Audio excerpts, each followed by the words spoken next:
건강 때문에 고생했던 저에게 살 길을 찾아준 것이 있습니다. 그래서 오늘 소개드리고자 합니다. 바로 비타민C입니다. 또 흔하고 한물간 비타민C냐며 채널을 나가려는 분들이 있으실 텐데요. 제가 지금부터 두 편의 영상을 통해 말씀드리는 내용으로 대략적으로 알고 있던 비타민C 효능에 대해 정확하게 아시게 될 것입니다. 안녕하세요. 강건하다입니다. 사실 제가 건강, 의학 분야에서 최고로 뽑는 분들은 비타민C 과다 복용을 반대하셨습니다. 중요. 바로 비타민C도 예외는 될 수 없다고 하셨습니다. 하지만 용하다는 양방, 한방 어느 병원을 가도 해결되지 않았던 저와 주변 사람들의 병이 비타민C를 통해 좋아지는 것을 경험한 후부터 건강 관련 얘기를 하면 양심상 비타민C를 제일 먼저 얘기하지 않을 수 없었습니다. 저는 자신있게 얘기할 수 있습니다. 몸에 좋은 거 더 없나 하면서 새로운 건강식품을 찾는 사람이 많은데 그 전에 비타민C만 꾸준히 반년 동안 과다 복용하기를 추천하는 바입니다. 여기서 과다 복용은 하루에 3g 이상 복용하는 것을 말합니다. 일반적으로 사상의학에서는 비타민C를 이로운 체질, 해로운 체질을 구분합니다. 하지만 경험과 배움에 기초해서 내려진 판단에 의하면 소음인 중 수음인 정도만 양을 조절해서 먹으면 되지 나머지는 과다 복용해도 됩니다. 그럼 비타민C의 효능에 대해 구체적으로 알아보고자 합니다. 활성산소는 세균과 바이러스에 감염되는 것을 막는 면역 기능을 가집니다. 하지만 과잉 활성산소는 산화력이 강하고 불안정한 구조여서 단기간에 신체의 생체 조직과 세포를 손상시킵니다. 결국 신호전달 체계와 면역력을 망가뜨리고 세포의 재생을 막아 암을 비롯한 각종 질병과 노화를 촉진시킵니다. 아시다시피 비타민C는 대표적인 항산화 비타민입니다. 그만큼 강력한 항산화 작용을 합니다. 혈액 내의 활성산소에 흡착해 활성산소를 안정화시키거나 없애줍니다. 우리가 흔히 알고 있는 동맥경화는 협심증, 심근경색 등의 심혈관 질환, 뇌경색과 뇌출혈 등의 뇌혈관 질환 등으로 나타납니다. 이러한 동맥경화는 활성산소와 밀접한 연관이 있습니다. 활성산소가 혈관 내벽에 상처를 입혀 동맥경화를 일으키기 때문입니다. 비타민C가 동맥경화를 막고 치료할 수 있다는 논문들을 어디서나 흔히 볼 수 있습니다.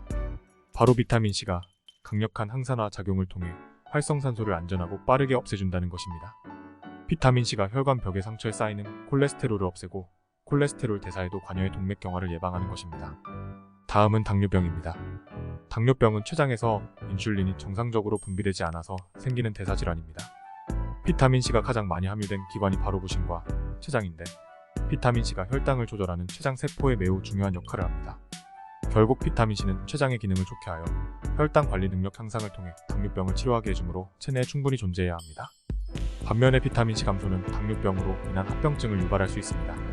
메가 비타민 요법의 선구자라고 할 수 있는 프레드 클레너 박사는 당뇨병 환자들의 60%가 식이요법과 하루 10g의 비타민C로 혈당 조절이 가능했다고 발표했습니다. 나머지 40%들도 비타민C를 복용하고 난 후 인슐린 주사나 먹는 혈당 강화제의 양이 현저히 줄었다고 합니다. 다음은 스트레스입니다. 사람의 몸은 지속적이고 강도 높은 스트레스를 받게 되면 외부로부터 위협을 받은 것으로 인식하여 교감신경을 통해 대응합니다.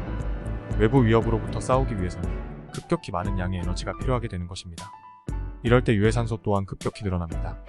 이러한 스트레스는 걱정과 불안을 만들고 있는 폭식, 폭음, 불면증, 우울증, 공황장애 등으로 이어지게 됩니다.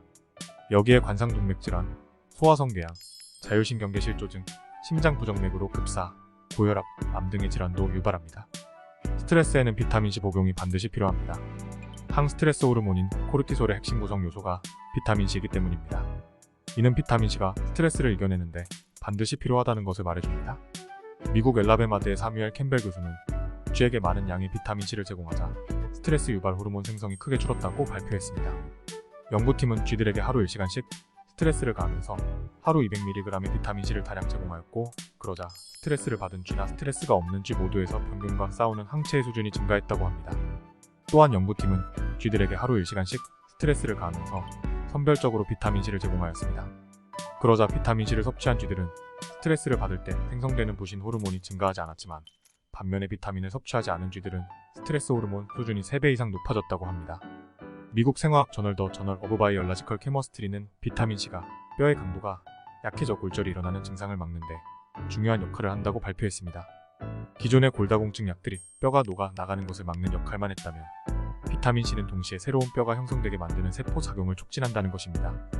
콜라겐은 뼈 성장 촉진에 중요한 역할을 합니다. 콜라겐이 미네랄을 저장하는 골기질의 대부분을 차지하기 때문입니다. 흔히 알려진 바와 같이 비타민C는 콜라겐 형성에 없어서는 안 될 필수 영양소입니다. 그렇기 때문에 비타민C를 주기적으로 섭취해줘야 뼈 건강에 도움을 줄 수 있습니다. 지금까지 비타민C 효능에 대해 알아봤습니다. 마지막으로 한 말씀 드리도록 하겠습니다. 자신과 가족의 건강을 생각한다면 비타민C를 절대 잊지 말고 살아야 합니다. 비타민C는 우리들의 건강에 반드시 필요한 영양소이기 때문입니다. 정말로 반드시요. 다음 시간에는 오늘보다 더 놀라운 비타민C의 효능에 대해 알려드리도록 하겠습니다.